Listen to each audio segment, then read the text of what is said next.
What is up, guys? Here we are. Welcome to the Loomis Sports Podcast. By the way, first time listening or a repeat listener, we are glad to have you here. Here we go. Super Wildcard weekend. We are just going to preview the Saturday games.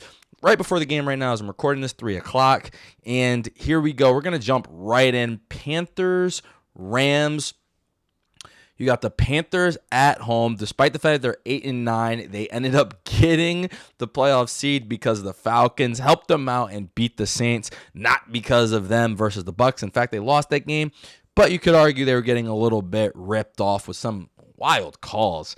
But there they are taking on the Rams, who are now the 5th seed coming into this game.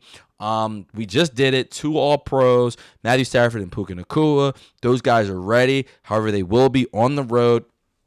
Minus 10.5 is your spread for the Rams, a road team. That's crazy. And I am taking the Panthers to cover the spread. I do think that the Rams will win the game. However, the closer this game gets, the more I feel like something may be afoot. Because, and what I mean by that is, I think the Panthers have a real shot at this, to win this game now. I didn't think that earlier in the week, but now I do. I just don't like the Rams' defense. And it is all on Matthew Stafford and Puka Nacua to carry on the road against a team that's pretty good at home. The Panthers are pretty good at home. And I think they're going to carry well enough to win. I think the Rams are going to win the game, but I just think their defense is going to keep the Panthers in it and keep them close. So I'm going to take the Panthers to cover the spread. They put this game early because it's like, oh, this is the least interesting game. But I don't care. We're an hour away, and I'm getting hype. I'm getting excited because it's football. It's playoff football, and I have no idea what is going to happen. Now, even though I sit here and I was supposed to have a suit and tie, not do whatever that was.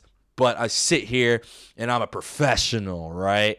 And I'm supposed to know these things. I have no clue, dude. No clue. So I'm super duper interested. Can't wait to see what happens with this Panthers-Rams game, 4:30 at Fox.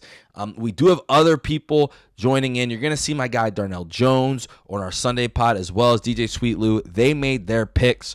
Our recording just went a little buggy with it, but they did make their selections. Lou took the Rams to absolutely stomp and blow out the Panthers, whereas Darnell was with me taking the Panthers to cover the spread and maybe win the game.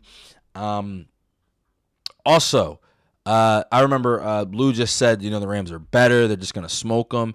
He also thought that it was interesting that I kind of turned on the Rams, which it is funny. About a month ago, I was saying the Rams would go to the Super Bowl, but hey, look, man, if your defense just continues to look water against Panthers, against the Falcons, against the Seahawks, against everyone, they just keep letting up 25-plus points. I can't trust that as a method, so I am going to take Panthers to cover, although I do think the Rams will win. I think it's going to get really dicey and really interesting. Tony El Tigre also sent me the picks and a nice little paragraph. He said, although the Panthers already beat them and show flashes of competence, they're still an up-and-down team playing in now their first playoff game against a team that lost a few games against bad teams, and I feel like they'll want to win big and dominant, especially with Devonta Adams. He is coming back for the Rams. So there we go. Taking the Rams to cover that 10.5 is Tony El Tigre. I believe he ended the regular season with more wins, 2 more wins than I did. So I'm trying to still catch Tony. Well, we got to look at the bylaws, though. Is the playoffs a new thing? Because technically we were doing them earlier in the year, and I was kicking his ass. Sorry, Mom. Kicking his butt. So interesting there, but I think Panthers-Rams is going to be a game. We're also going to do an instant reaction to it from a different location, so check that out. But I do think that Panthers-Rams is going to be a game that's probably going to look more different than it is. I think one thing I do want to mention about the Panthers, their big issue recently has been Rico Dowdle. Not the same. Not the same guy. He dropped what would have been a nice touchdown on a screen last week. He's not running as downhill. Seems kind of worn down. And I don't want to start rumors, but when a guy starts off super crazy, like 200 yards a couple games crazy, and then all of a sudden doesn't look like the same guy, something is normally at play. Could be an injury, could be other things that I'm not going to fully. I'm just going to stop right there because I don't want to accuse Rico Dowdle of doing things that he might not be doing. But it's just really interesting when someone has a crazy, crazy dip during the season and he started going crazy on a 1-year deal. Foul play sometimes may be afoot. Now, to the other game, Bears-Packers. This game is so interesting with the Bears being the home team. However, they're coming off of a loss to the Lions where they tried to win and couldn't get it done. Trying to get that 2 seed, they lost. However, because the Eagles lost, they still end up with the 2 seed. They're taking on a Packers team that is injured, beat up. Obviously, no Micah Parsons. We talked about it a little bit on previous pods, but Jordan Love, a little banged up. I don't even know if he's the best quarterback on their team, low-key.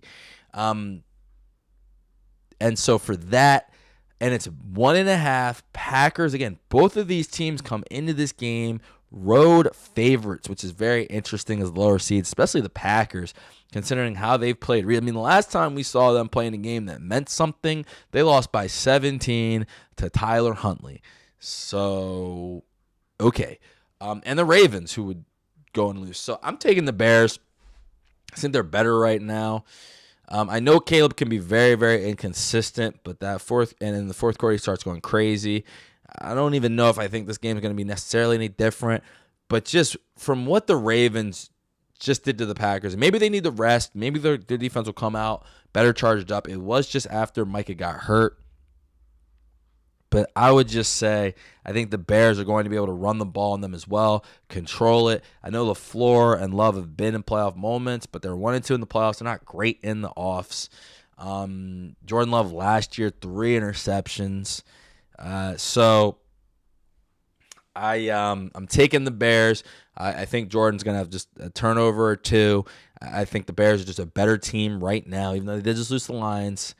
And unfortunately, I didn't even get to watch that game because they didn't have it on YouTube TV because they were both local. Why would you put both the local games that matter? I mean, both the games that matter are local and not let Eagles fans and Bears fans watch each other duke it out. But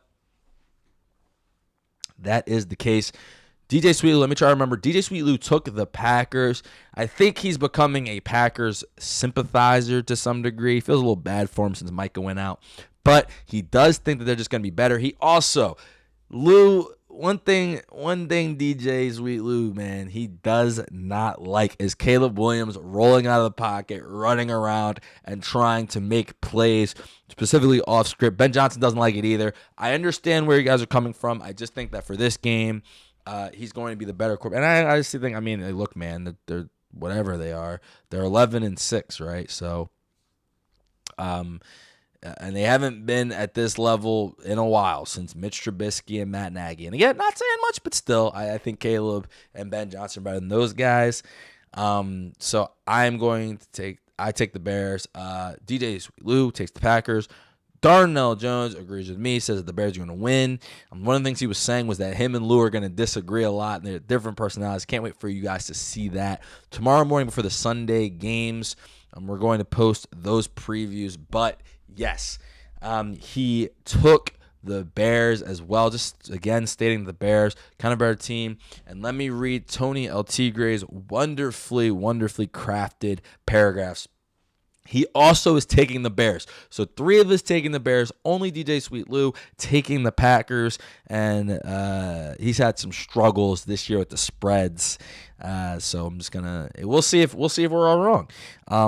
But Tony El Tigre says that the Packers are too beat up at this point to depend on. Even though he's not a big believer in the Bears, especially their defense, he believes that they're better than a hobbled Packers team. I agree. I don't know how big of a believer I am in the Bears. I do know that late in the games they do come up clutch, and I just know that the Packers are really hurt. So we'll see. Look, man, Jordan Love comes out guns a-blazing. That defense, we've seen them look weak. And when they both played each other head-to-head, Jordan Love was better and did beat Caleb Williams.